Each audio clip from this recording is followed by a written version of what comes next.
Pihak panitia penyelenggara Pertamina Grand Prix of Indonesia 2023 yang diselenggarakan di Pertamina Mandalika International Circuit, Lombok, Nusa Tenggara Barat, menyatakan bahwa pada hari ketiga sekaligus hari terakhir rangkaian MotoGP seri Indonesia hari ini akan menjadi puncak keramaian penonton.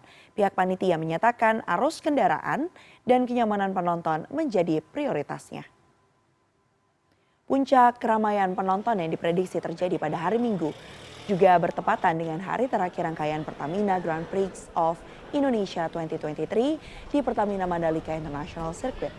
Seluruh tiket yang berjumlah 60.000 lembar untuk hari ketiga ini telah habis terjual pada Minggu pagi.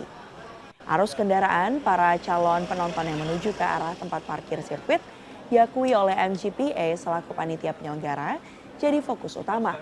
Pihaknya menyebutkan kepadatan lalu lintas yang terjadi pada tahun lalu menjadi evaluasi agar pengaturan lalu lintas tahun ini bisa berjalan lancar dan para penonton bisa dengan leluasa masuk dan keluar sirkuit tanpa kendala. Penonton diprediksi akan mencapai puncaknya. Jadi alur traffic management yang menjadi perhatian kami karena kita juga nggak ingin mengulang terjadi banyak kemacetan seperti tahun lalu. Artinya persiapan kami juga jauh lebih matang dan itu yang menjadi fokus kami. Alur keluar masuk penonton. Dari tiket yang terjual sih sudah habis. Cuman kan kita berharap mereka membeli tiket juga hadir ya ke sirkuit. Tapi kalau secara pembelian semua sudah habis di hari ini. 60.000. Lalu bagaimana jalannya balapan di hari terakhir ini? Kita langsung tergabung dengan korespondensi CNN Indonesia, Albi Pratama, yang berada di sirkuit internasional Pertamina Mandalika. Albi, saat ini sedang berlangsung race dari Moto2. Ini bagaimana jalannya balapan? Selamat siang Mevri, selamat datang di Pertamina Grand Prix of Indonesia. Nah saat ini Mevri benar sekali tengah berlangsung balapan di kelas Moto2 ataupun 765cc. Ini baru saja mulai sekitar lebih kurang 12 menit yang lalu. Dan kalau misalnya saya bisa gambarkan dulu sedikit bagaimana tadi start. Saat start sendiri di posisi pertama yang mendapatkan pole position dari kualifikasi kedua yang digelar pada hari Sabtu 14 Oktober 2023 kemarin, ini ada Aaron Canet. Disusul di posisi kedua ada Manuel Gonzalez dan di posisi ketiga ada Philip Salak. Sedangkan pemuncak klasemen di kelas Moto2 Pedro Acosta ini start dari posisi keempat. Tetapi kalau misalnya saya ingin menganalisa bagaimana balapan Moto2 sendiri, Pedro Acosta bisa jadi akan menjadi salah satu bagian dari top 3 podium. Di mana saat ini juga Pedro Acosta sedang dalam performa terbaiknya, apalagi dirinya tentu sudah merasa senang karena sudah dipastikan mendapatkan promosi untuk naik ke kelas MotoGP pada tahun depan, menggantikan Pol Espargaro di tim Gas-Gas. Nah ini artinya akan ada tambahan motivasi bagi Pedro Acosta sendiri untuk bisa tampil lebih baik dan juga tidak mengecewakan grup KTM tepatnya saat ini berada, yaitu di KTM Ajo dan juga nanti di Gas-Gas sendiri masih berada di bawah naungan KTM.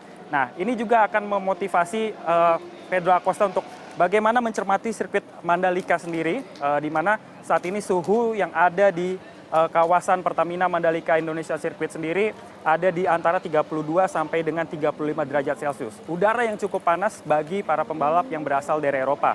Dan untuk lintasan sendiri, Mevri, suhunya itu bisa mencapai sekitar 55 sampai dengan 59 derajat Celcius. Sehingga pemilihan ban harus benar-benar dicermati oleh setiap pembalap. Kalau tidak, mereka akan mendapatkan kesulitan. Kalau misalnya mereka mendapatkan ban soft, ini adalah salah satu ban yang cukup baik untuk digunakan pada saat suhu seperti ini. Tetapi ada resiko, yaitu karet bannya akan tergerus lebih cepat dan juga lebih mudah rusak. Sehingga para pembalap ini harus menjaga ritme balapan mereka, tetapi juga sekaligus harus bisa memacu motor mereka sebaik mungkin. Untuk balapan ini sendiri di kelas Moto2 akan berjalan lebih kurang sebanyak 22 lap dan kita akan menyaksikan balapan Moto2 sendiri dan masih tersisa sekitar mungkin sekitar 15 lap lagi karena tadi sudah berjalan lebih kurang selama 15 menit sampai dengan hari ini dan kita akan tunggu apakah benar Pedro Acosta akan memimpin jalannya balapan ataupun setidaknya masuk podium antara 1, 2 ataupun 3. Begitu Mevri. Baik, kalau tadi masih ada sekitar 15 lap untuk Moto2, kita tahu nanti pada sekitar pukul 2 siang waktu Indonesia Barat rencananya MotoGP juga akan berlangsung nanti balapannya. Kalau kemarin sprint race ada pembalap Jorge Martin ya yang bisa dikatakan menggusur pemuncak klasemen MotoGP, Pecco Francesco Bagnaia. Nah, kira-kira prediksinya di balapan hari ini seperti apa nih Albi? untuk MotoGP? Ya Mevri, kelas MotoGP menjadi kelas para raja dan tentu memiliki fans yang lebih banyak. Tidak heran pada saat hari ini sendiri tiket sudah terjual ludes semuanya. 60.000 orang sudah memadati area seluruh tribun dan juga seluruh kelas tiket yang ada di Pertamina Mandalika International Circuit sendiri. Nah, untuk kelas MotoGP sendiri diprediksi nama Jorge Martin masih akan merajai sirkuit internasional Mandalika ataupun Pertamina Mandalika International Circuit sendiri karena sepertinya Jorge Martin sudah menemukan ramuan yang cocok, baik itu settingan mesin, lalu juga adaptasi dengan udara, serta pemilihan ban yang tepat. Karena saat ini Jorge Martin sendiri sudah memiliki motivasi yang tinggi untuk bisa menjadi juara dunia, merebutkan gelar tersebut beradu dengan Pecco Bagnaia. Pecco Bagnaia sedikit mengalami kesulitan karena mungkin dirinya punya beban dari tim factory yang mewajibkan dia untuk mendapatkan gelar juara, sedangkan Jorge Martin tidak ada beban sama sekali, dia hanya membalap sesuka hatinya, sehingga inilah mungkin yang menjadi motivasi dari Jorge Martin untuk terus memacu motornya sebaik mungkin. Prediksi saya, hampir sama seperti balapan sprint race kemarin, Jorge Martin kemungkinan besar akan masuk podium, baik itu podium 1, 2, atau 3, dan untuk posisi kedua dan ketiganya, bisa jadi Luca Marini yang nantinya akan start dari posisi pertama, dan posisi ketiga saya menduga ada perwakilan dari salah satu pembalap Aprilia Racing, entah itu Rick Viñales ataupun Alex Espargaro yang bisa mendapatkan podium. Yang penting kuncinya adalah bisa meramu antara cuaca, mesin, dan juga ban untuk balapan pada sore hari nanti pukul 14 waktu Indonesia Barat atau pukul 15 waktu Indonesia Tengah. Kita akan saksikan bersama-sama Mevri Pertamina Grand Prix of Indonesia di Pertamina Mandalika International Circuit Lombok, Nusa Tenggara Barat.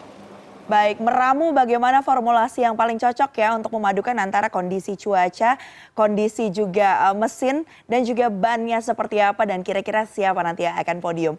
Terima kasih banyak atas laporan Anda korespondensi CNN Indonesia, Albi Pratama melaporkan langsung dari Nusa Tenggara Barat.